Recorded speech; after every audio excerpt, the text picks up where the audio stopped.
You know the book is good when I'm annotating on chapter 1. So weird to me. Like, just have a conversation. I don't know. So frustrating. That really tugged at my heartstrings a lot, I must say.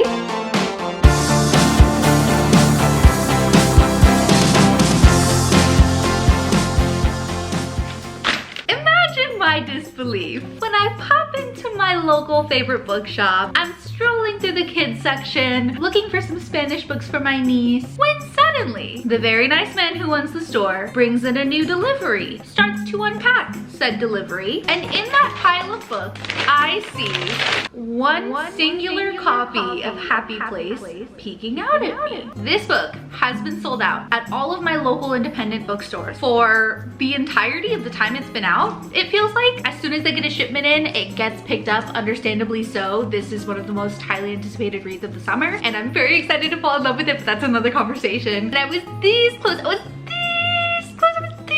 to going over to Barnes and just picking a copy up off of the shelves. Now, I'm not shaming you if you shop at Barnes, because I do as well, but I'm really trying to make a conscious effort to take all of the money that I spend at Barnes on a typical basis and funnel it into the local community, because that just seems like a no-brainer. So I was practicing my skills of patience, and it paid off. I need you to understand, it was literally the only copy they got shipped in, and I saw it under a pile of boxes, and I was like, sir, I need that. I don't think I need to do an introduction to this book, but if you are not familiar, this is Happy Place by Emily Henry. It's a romance about a couple that has broken up and is going on their annual trip to meet with their friends that they met in college, I believe, but nobody knows that they are no longer together. I have heard that it gives all of the summer feelings, all of the friendship feelings, all of the nostalgia feelings. I am so excited for this. I will say that I have heard there is a big miscommunication trope in this book, and that I'm not a fan of. However, I do really tend to like Emily Henry's writing style, so I don't anticipate that it'll bother me that much. I think it'll just depend on a lot of things like the vocabulary and just the general context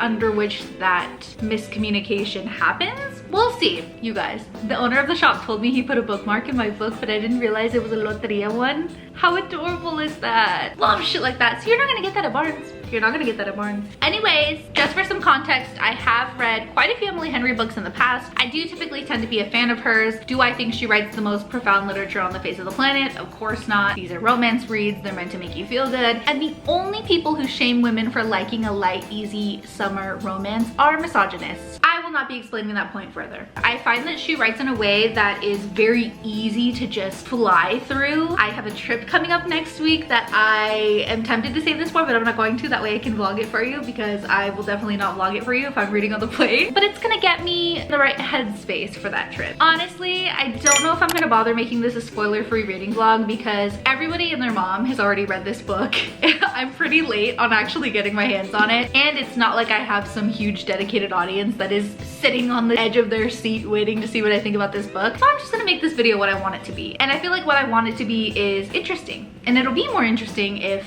I'm giving you spoilers and actually providing details about what I'm reading. So without further ado, my name is Rosalie. It's nice to see you here. If you've never seen me before, I tend to get very awkward and closed up when it comes to self-introductions. So I'm gonna point you in the direction of my get to know me video. I'll link it here. I'm happy to have you here. Let's get into the book. It is in fact 6 p.m. However, I will be making a second coffee of the day, because can you crack open a new book without succumbing to the moral responsibility of having a fresh coffee by your side? I don't think so. So let's contribute to society, shall we? If there's one thing you can count on the bookish girlies to do, it's to make a specific playlist dedicated to the characters of a romance book. Which one do I want to choose? Oh my gosh, there's so many. Okay, I'm gonna go with this one by Ava Renee, because I like one of the songs that I'm singing. Just thinking I'm gonna read yeah, I guess I'm about to find out. Is this book about to break my heart? Don't threaten me with a good time. That's it.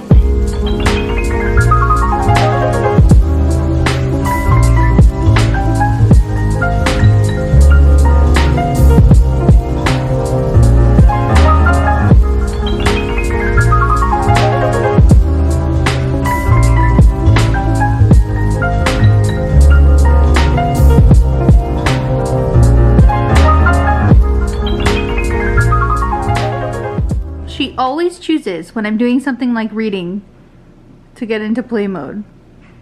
ball. She only knows ball. Girl. Okay, I'm about a couple chapters in. So far, she has given the backstory on how she met her best friends. I have to say that I really love that Emily Henry started this book by focusing on platonic love as opposed to taking the traditional route and starting it with the romance plotline. I love the way that Harriet, the main character, describes her two best friends, Sabrina and Cleo, as being completely opposite to her, but somehow bringing out the best in her. The first chapter is written in a way that provides the context of the past and then kind of brings you up to speed. I apologize if you can hear my cat yelling at me to feed him. That happens. So Emily Henry brings us up to speed in the first chapter. It's a very short chapter, giving us a little bit of background on how they met in college and how it was friendship at first sight, a very cute bonding experience in the dorms. And then all of that whimsical, little heartfelt explaining comes to a halt when she ends that chapter by saying, I couldn't have imagined being any happier, loving anywhere else as much. Not until Sabrina brought us here, to her family's summer home on the coast of Maine. Not until I met Win. Things are about to get interesting. You know the book is good when I'm annotating on chapter 1. Let's continue, shall we?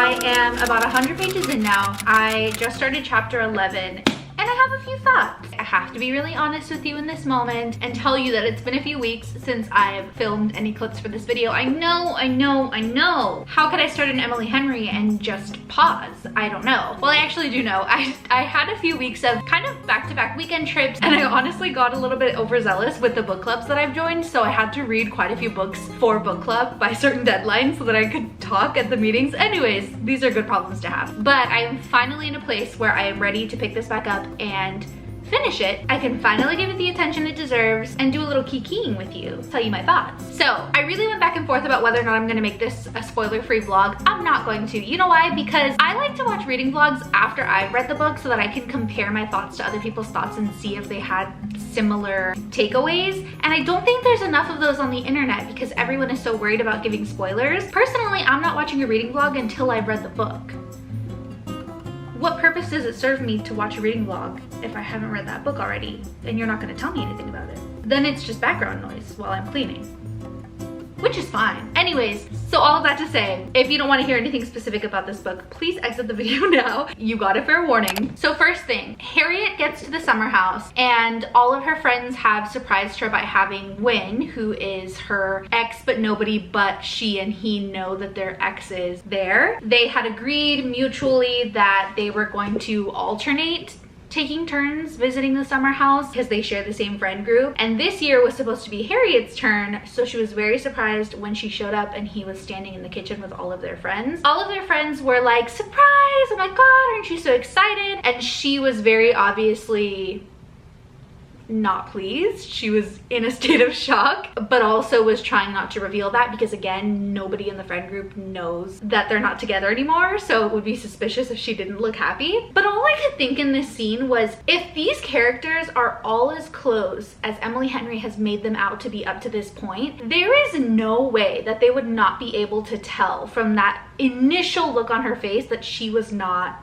pleasantly surprised. I totally get that you can't read people's minds, but if you are absolute best friends with someone in a way that is described in this book and you've seen each other through so many life stages, sure, they can try to conceal emotions, but you should have some sort of ability to read that they are feeling a mix of emotions that maybe you're not keen on, you know? I don't know. That whole thing just kind of felt very contradictory to everything that their friendship has been made out to be so far. And maybe I'm just putting too much expectation on the friends. I know that as the story goes along, we start to realize that a lot of the characters have a lot of things going on in their own personal lives. So it is fair to assume that maybe they just didn't realize. But I just feel like if I were surprising one of my closest friends and I saw that initial look on her face before she could, like, you know, conceal it, I would not be able to ignore that. I I would confront it, but I'm also just a pretty confrontational person in the sense that I can't sweep things under the rug. I like to communicate. Anyway, my next thought is about Wynn's character. As you know, this book takes place in a then and now timeline, just kind of going back and forth between when Wynn and Harriet initially met and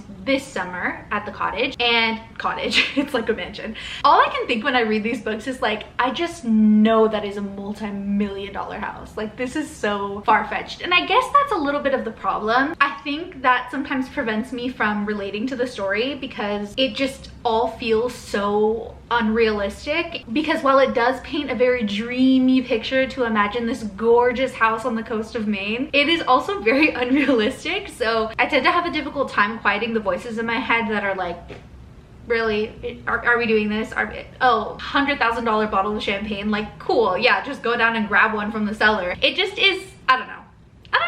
I have a hard time with that. But in the flashbacks, when Harriet is recounting meeting Wynn, he really does not impress me. It wasn't until a few chapters later when they were having this sort of banter late at night, at a point when they were still friends, splitting a room many, many years back, that I really started to understand the chemistry between them. Prior to that point though, I really just thought he was kind of boring. He gave me the impression that he was very self-important. And he came off as somebody who cared a lot, but wanted to present themselves as if they were too cool to care. I get where Miss Henry is going. I get that she is trying to write him as this character who has a lot more vastness beneath the surface, who is not what he seems. But life is short. I love somebody who's passionate. I love somebody who just says what they think, who says what they feel, who doesn't conceal emotions, who doesn't think that human emotion is embarrassing. I don't know. Those are my thoughts. But now I'm pretty into it. I'm pretty into their banter. I think they have cute banter. It is a little weird to me how Harriet can be so casual around somebody who has not given her any answers.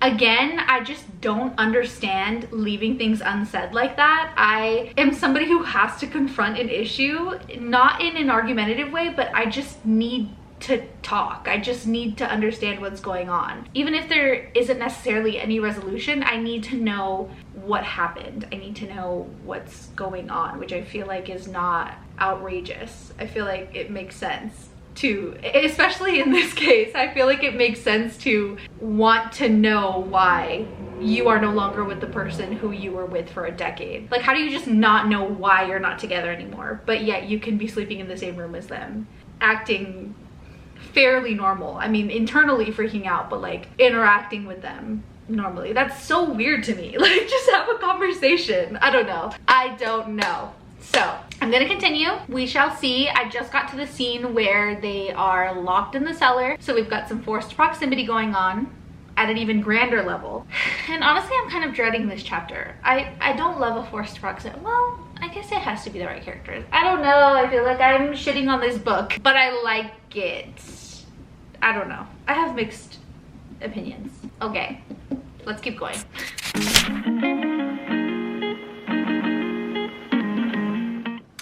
Listen, since the last time we spoke, I have become thoroughly obsessed. Okay, picture me up until like 2 a.m. last night, dark room, flashlight, everyone in the building is asleep, and I am just absolutely glued to these pages. I've made it to chapter 17. The sexual tension, I'm sorry, what? As much as I hate to admit that none of us ever have any unique experiences ever, there are so many quotes in this book that just hit me right in the heart. The annotations do attest to that. I'm obsessed with it. Just thought I'd fill you in on that. We'll see what happens. I sense a little smut coming on. I sense some secrets about to come out. I'm very excited.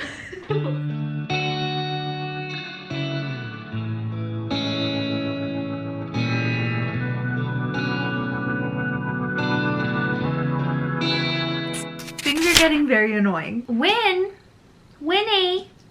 Mr. Wynn, you're very annoying. I don't even know how to feel. I kind of feel like we have hit a stagnant point in the book. I do hate to say. I can tell we're getting somewhere soon, but there's just this repetitive nature between the two of them, Win and Harriet, that's like, there's this big thing you're just not talking about. For somebody who ended a relationship with someone, Win is very confusing. Everything about his body language, everything about his behavior, everything about their interactions expresses that he has an interest in Harriet, but he won't just say that, even though they have so much history together, right? Girl, I'm saying, I know. I don't know, I have so many thoughts. I also don't want to be frustrated with Harriet because she's obviously the victim in this situation, but I just hate the way she makes herself so available to him, like a little puppy following along with whatever he decides they're gonna be, whatever he decides they're gonna do. It's like she is just wandering around aimlessly waiting for him to decide their trajectory and is down for whatever he says whenever he says it. That's a little bit pathetic to watch, I feel. I don't know. I know that she loves him. I know that she's heartbroken. I know they have so much history. I know that it is so difficult to resist temptation when you're in a place that has so much history with people you have so much history with. But girl, I feel like the two of them just need to have a conversation. You just need to have a conversation. Please have a conversation, or just decide that you're gonna have sex and not take it any further. The attraction is obviously there. The history is obviously there. Either you're going to communicate like adults, or just decide that you're gonna have a purely physical relationship. Either way is fine, but something has to happen. Just have a conversation. Just have a conversation. Oh my gosh, it's so frustrating. Also, their banter was winning me over in the beginning, but it's getting really corny. It's getting really corny and it's losing me a little bit. I'm trying to give it the benefit of the doubt because, you know, that just comes with the territory of a romance. There's some corniness in there, but it's really fucking corny. Also, the scene where they're high on the Ferris wheel, I just feel like that entire scene was very poorly written and so cheesy and gives the same energy as a drunk text. You know, Emily Henry did not need to write 15 times on the same page. I don't know if it's the weed, but I know I'm really high right now, but oh my god, these colors have taste. Like, please. There doesn't need to be this huge emphasis on the fact that they're high out of their minds to explain the feelings they have for each other. The feelings are there regardless. It just made the whole thing between them feel really cheap, in my opinion. I don't know. I don't know. I'm not loving it. I have so many mixed feelings. Listen, I just want to cry. I just want it to make me cry, you know? I just want it to make me cry. I don't care if they end up together. I honestly don't really want them to end up together, if I really think about it, but I would like to cry. And I have to say that the anticipation I had of having my heart broken was more so related to the camaraderie between the friends. I was under the impression from previous people's reviews that the friendship between all of them was so wholesome and meaningful and almost telepathic, but I really don't get that impression. It honestly feels like they're very passive aggressive towards each other. They don't really know each other that well. They're clinging to the memories and not the actual current state of who they are. I don't know. It's not impressing. Alrighty, my friends.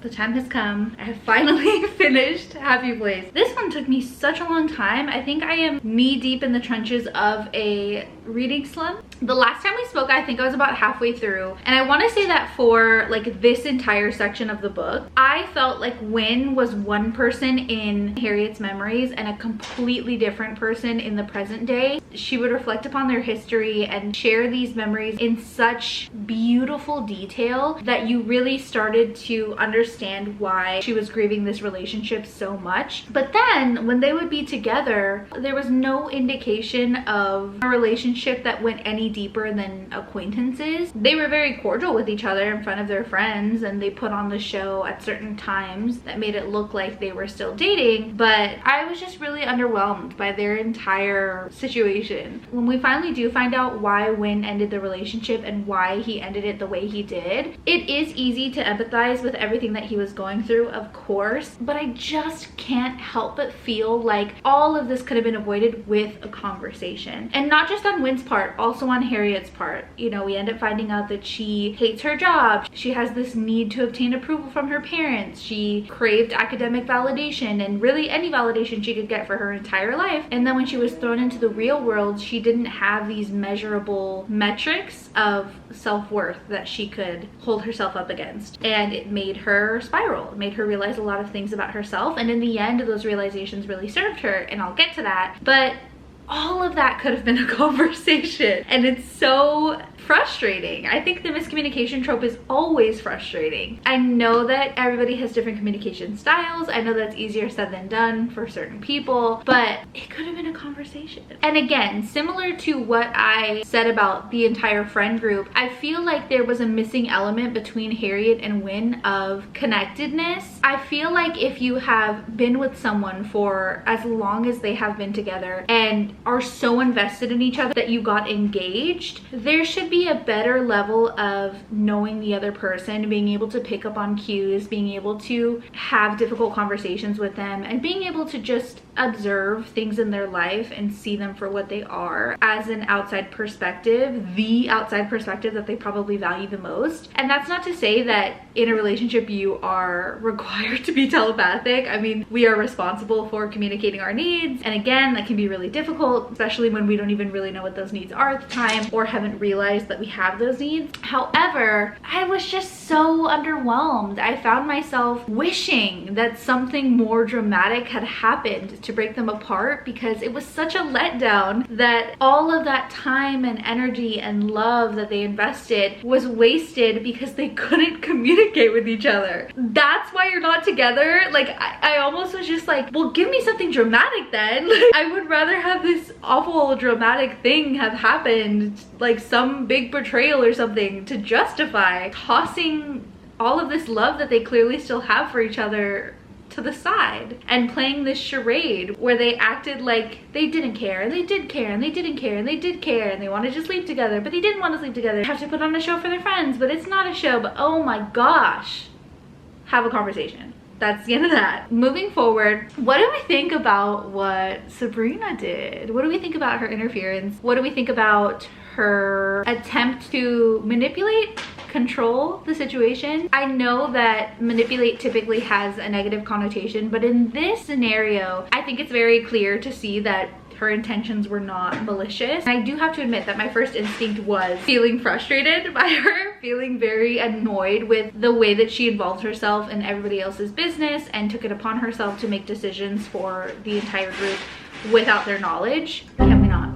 I think we have all been in a position where we can feel somebody or a group of people that we love drifting away from us, and we just find ourselves grasping at straws, trying to put in effort, communicate that we care. And sometimes those acts of love, despite how love-filled they may be, can cross boundaries, and people just don't like it. My instinct upon reading it was definitely frustration. I was very annoyed with her when it came out that she knew that Wynn and Harriet were no longer together, and I just found the whole thing to be a little bit presumptuous and out of touch. For example, the fact that she paid up front to have tattoo studio booked out for this prolonged period of time for all of them to get these matching tattoos that she just decided they were gonna get. Again, I understand the sentiment. I think we end up getting that loose end tied at the end when they all talk through their problems, but I did find that really annoying. Now on to things about the book that I did love, because there were actually quite a lot. I have a few pages marked for reference when I want to pick up this book on a random day and reference a quote. One thing that immediately comes to mind is the subtle dialogue that they had about using medications to treat mental health. I think that the description they gave was a little bit corny, but was accurate for the way that it feels to start taking an SSRI, which they didn't explicitly say is what Wynn was on, but I'm assuming because he has depression. I think for me personally, this quote is what it felt like to start medication, and I think it was tastefully done. She says, but it's always been there, making everything harder than it should be. It's like he scratches his temple. In high school, I had this friend on the soccer team, and one day after a game, he collapsed. His chest hurt and he couldn't get his shirt off, but he wanted to because he couldn't breathe. And we all thought he was having a heart attack. Turned out it was asthma. Spent like 17 years operating on 55% lung capacity without realizing breathing just wasn't supposed to be that hard. Starting antidepressants was like that for me. I felt like shit all the time, and then suddenly I didn't. And all this stuff seemed possible for the first time. My mind felt quieter, maybe lighter. I apologize that the light is changing, but also I don't apologize because the sunset is absolutely gorgeous. And can you think of anything better than talking about books while there's a beautiful sunset happening? I don't think so. Carry on. I also really loved the conversation surrounding treating things like hobbies, not having to be good at them, finding things that just feel good, and giving yourself the permission to be a beginner at it, changing your mind, switching your career no matter how much money or time you've invested in it because you just want to be happy. I think it goes without saying that that's something that requires a lot of resources, but just as an overarching lesson for life, I think it is so refreshing for us to value peace of mind and fulfillment over status and approval. I appreciated the topic of the relationship between Harriet and her parents being discussed so much, and I appreciated that it ended on a more positive note than maybe you would expect, but not too positive of a note where you're like, wow, really? They repaired their relationship in 5 months? You really get this real inch by inch, one foot in front of the other progress report between Harriet and her family and Harriet and her sister. That little text message conversation that she and her had in the airport after Harriet told her parents that she wasn't going to be a surgeon anymore was so, it hit me right in the heart. Maybe just because I have a sister and I know that when you have a sister, the communication relies so much on what's in between the lines, and the smallest little phrases, the smallest little details when you're texting say the most. That really tugged at my heartstrings a lot, I must say. Yeah, overall, I love Emily Henry's writing style. Her books are always so easy to read. I do really love her characters most of the time. Was this my favorite Emily Henry book? Definitely not. Was it my least favorite? I don't think so. I will say that I did expect to like it more, and that's very disappointing. But it's her book. She writes what she wants, you know? And with that, I'm gonna sign off before you can't even see me anymore because the sun has set completely. Thank you for being here. Thank you for riding along with me throughout these past few weeks while I took my sweet time making my way through this book. I love doing reading vlogs, and I'm really excited about the things I'm reading right now and the things on my TBR, so maybe I will make another one of these soon. But for now, I will catch you later. He's signing off for me. Okay, goodbye.